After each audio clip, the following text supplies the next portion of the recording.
Voici un cessez-le-feu qui est en train de soulager le monde, vraiment. Le monde occidental est très très content. Ils sont contents. Et puis il faut dire clairement que oui, l'Iran aussi a accepté de jouer au jeu.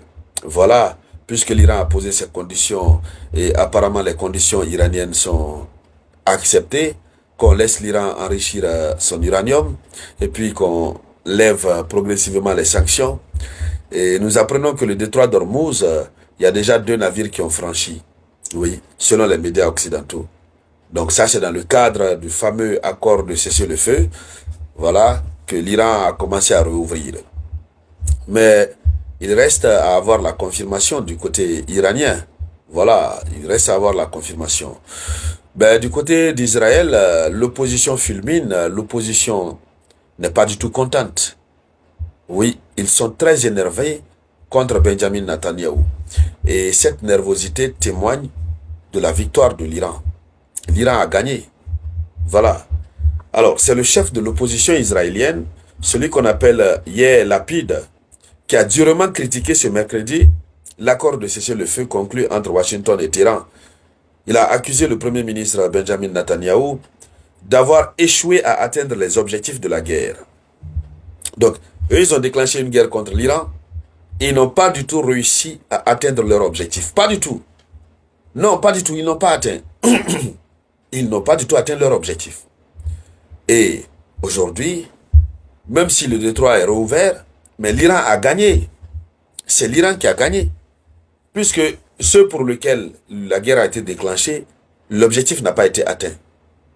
Les capacités balistiques iraniennes n'ont pas été complètement détruites, n'ont même pas été détruites, parce que l'Iran a caché sous le sol ses armes, ses missiles, ses drones. Les centrales nucléaires, rien n'a été détruit. Et le pire, c'est que l'Iran a demandé qu'on le laisse continuer à enrichir l'uranium.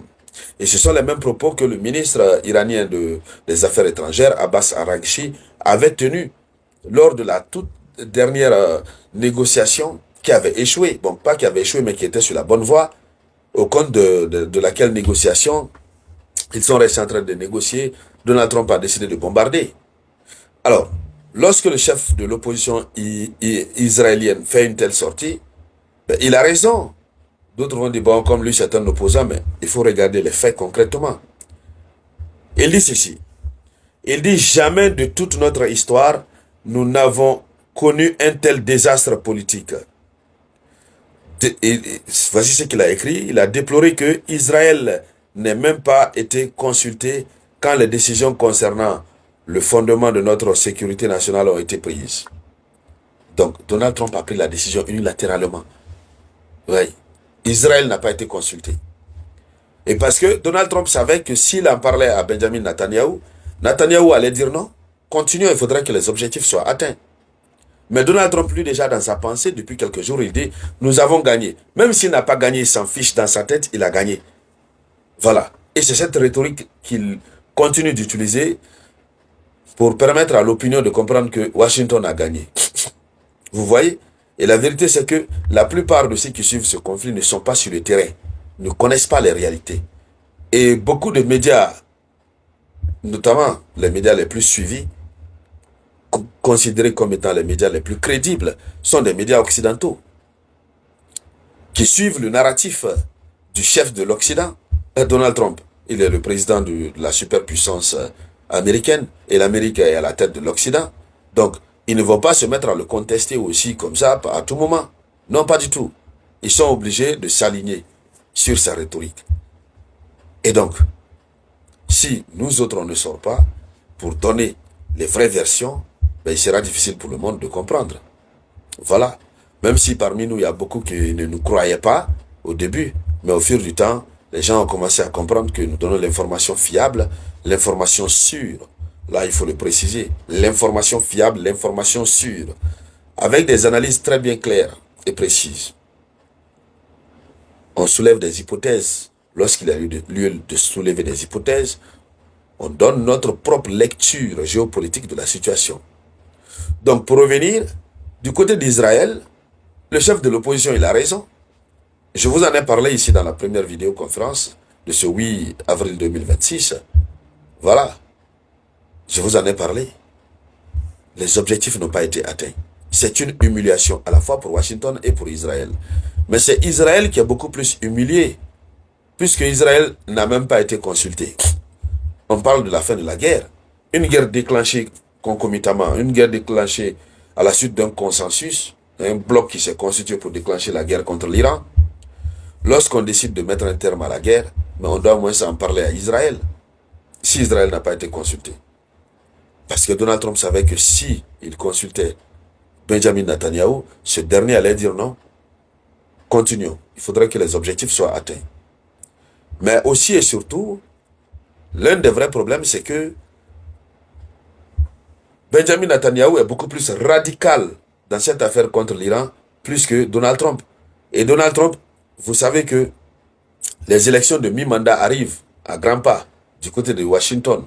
Donc il faut passer par tous les moyens, faire en sorte que la paix revienne au plus vite. Sinon, ça n'arrange pas Donald Trump. D'ailleurs, sa cote de popularité a commencé à baisser à cause de cette guerre inutile déclenchée contre l'Iran. Donc, Donald Trump ne voulait pas composer avec Benjamin Netanyahou parce qu'il est très radical.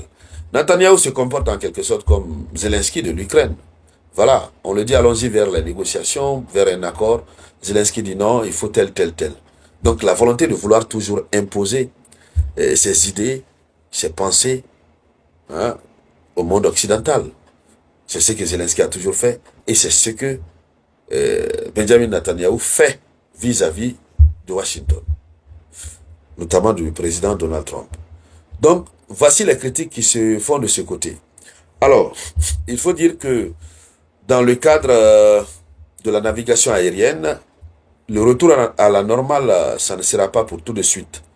Puisque selon les informations, le retour à la normale de l'approvisionnement en kérosène du secteur aérien est d'une décrue des prix d'hydrocarbures et ça va prendre plusieurs mois. Même en cas de réouverture durable du détroit d'Ormuz, ça va prendre plusieurs mois. Voici l'avertissement qui a été donné par le directeur général de l'IATA, la principale association mondiale des compagnies aériennes. Donc, même s'il y a une réouverture durable du détroit d'Ormuz, mais ça va prendre assez de mois avant que nous puissions assister à un retour à la normale pour, n'est-ce pas, les compagnies aériennes. Alors, parallèlement, le prix du carburant est en train de baisser et ça pourrait baisser jusqu'à 5 à 10 centimes très rapidement puisque la déclaration ou l'annonce du cessez-le-feu joue déjà un rôle très important sur les marchés, notamment les marchés financiers, les bourses, etc. Alors donc, dames et messieurs, c'était ça la une de l'actualité internationale. Merci à toutes et à tous, je vous reviens avec de nouvelles informations.